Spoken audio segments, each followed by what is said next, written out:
The catchphrase here is stay, sway, and stray. Uunahin mo yung stay. Yan yung nasa iyo na.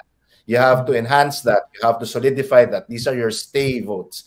That period lasts very clearly for a short time lang dahil stay na yan eh. Tapos ang susunod mong pupuntahan yung sway. The sway votes, the people who are still undecided, and the data shows that that's considerable. Makakuha ka lang ng konti doon, and then last push mo, wag mo nang pag-aaksaya ng maraming panahon, but as a last push, try to get the stray. Yung mga nasa kabila. Yung parang kungkit ka. Get a couple of 100,000 from them, you're golden. So the quick answer to your question, Prof. Shelo, is no, it's not enough. Ideally, you would want to hit all three in varying degrees. So obviously, your greatest percentage will be with your stay. You're going to try to capture a little bit of the sway and even a smaller percentage of the stray, and you'll be okay. Wow, I'm a poet and I don't know it. Wow. Ace of Alan, ba't di mo ginawa sa poster ko yan? Alan, straight to sabi ni Yanis Guerra eh. Hindi, mamaya yung latter part ng program natin talaga, i-deconstruct natin yung yung 0.6 movement tsaka yung Ronald Llamas for Senator movement, no? Seryoso yan, pag-uusapan natin yan para magkaroon tayo ng parang mental exercise. Kapag in-apply lahat ng formula na yan kay Sen Edu, tapos kasama nga siya dun sa, yung sabi ko kanina, Chekadubam,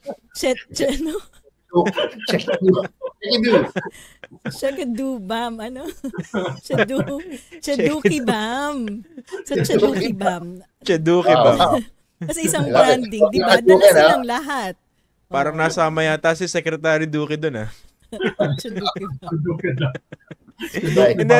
Ito ang ganda ng point nyo kanina eh. Sino ba nagsabi na forget na kung sino? Yung tipong paano ba i-reconcile yung message doon sa personality? Ito example, no? Ito, this is my honest opinion. Pagkakita ko na nagjo-joke si Senator Kiko, I don't know, baka naman meron siyang sense of humor siguro pag private conversations. Pero parang when done in public, parang pilit, parang hindi nakakatawa. Sorry, Senator Kiko, Tapos yung kay Senator Bam, parang pilit din yung pagjo-joke. Tapos pinaka-naawa ko kay Attorney Chel. Kasi he seems like a very cool guy, cool lolo. Pero parang nilalagay siya rin sa ganung sitwasyon na hindi naman masyadong natural para sa kanya. For example, sense of humor. Napaka-basic, napaka-native dito kay Sec Edu, di ba? Hihirit lang yan, matatawa ka na eh. Ibig sabihin, pag ginamit yung sense of humor sa campaign strategy niya, pwedeng kumagat. My point is, di ba yung sinigsabi kanina, hindi naman lahat ng pasasayuin mo ng budots, talagang magiging natural sa kanya yon.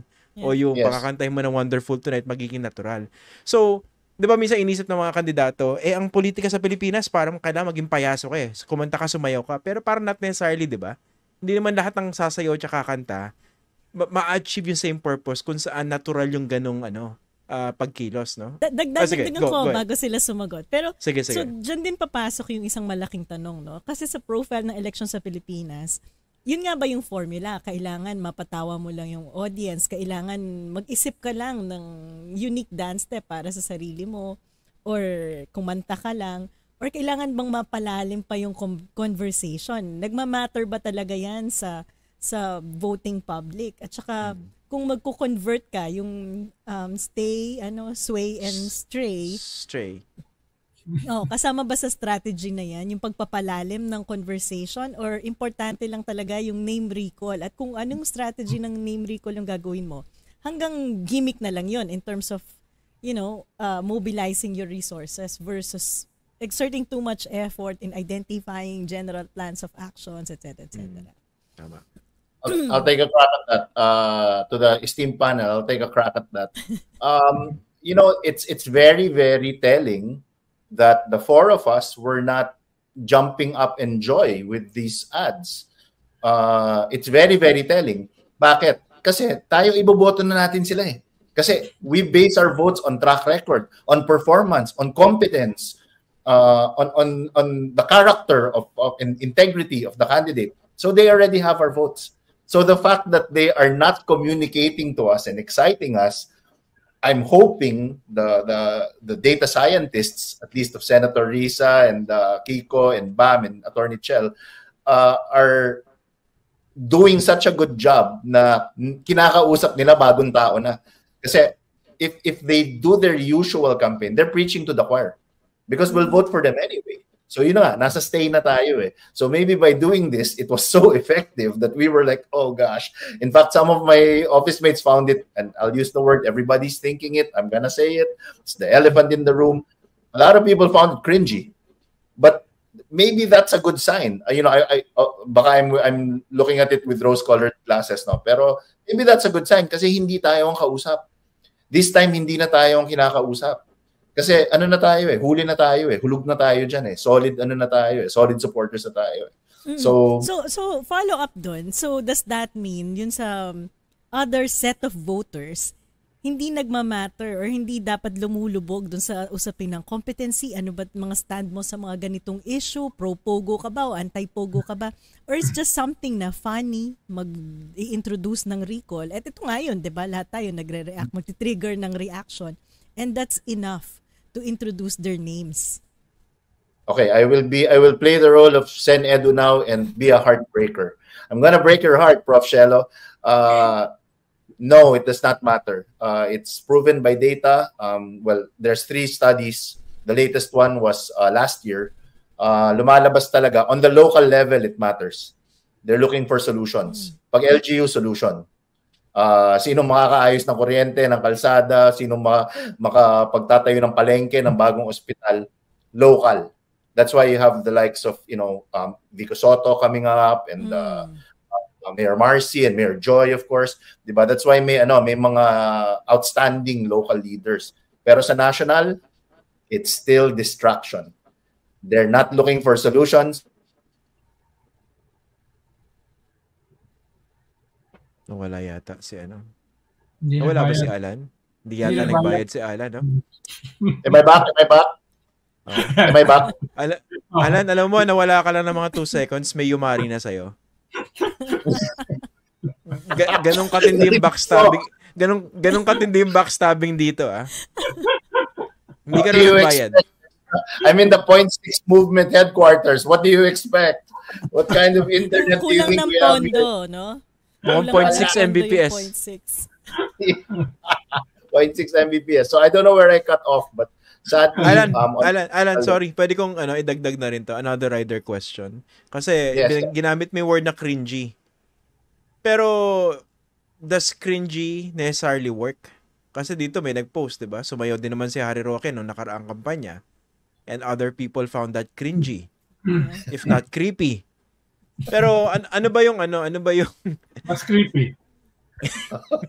Where do you draw the line between something that would translate to a positive impression versus negative?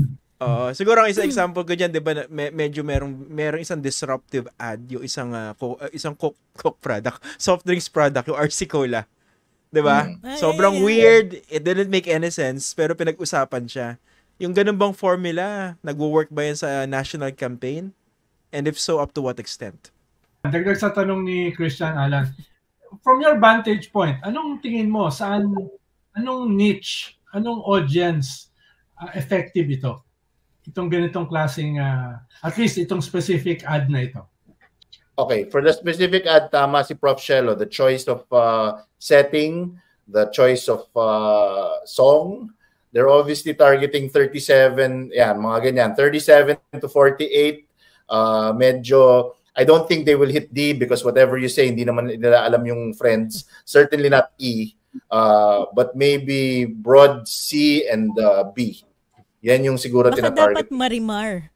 Marimar yung kantang ginawa nila. Even for that target, tingin mo effective yan? Personally, Sen, I would have approached it a different way. That's as tactful as I can say it. If I was going to target that, and I don't know if Ian's gonna ask me that question, if I was going to target that segment, I would have done it in a completely different way. Baka para hindi na rin tayo guluhin ni Kakampink. Magbibigay na rin ako ng yes.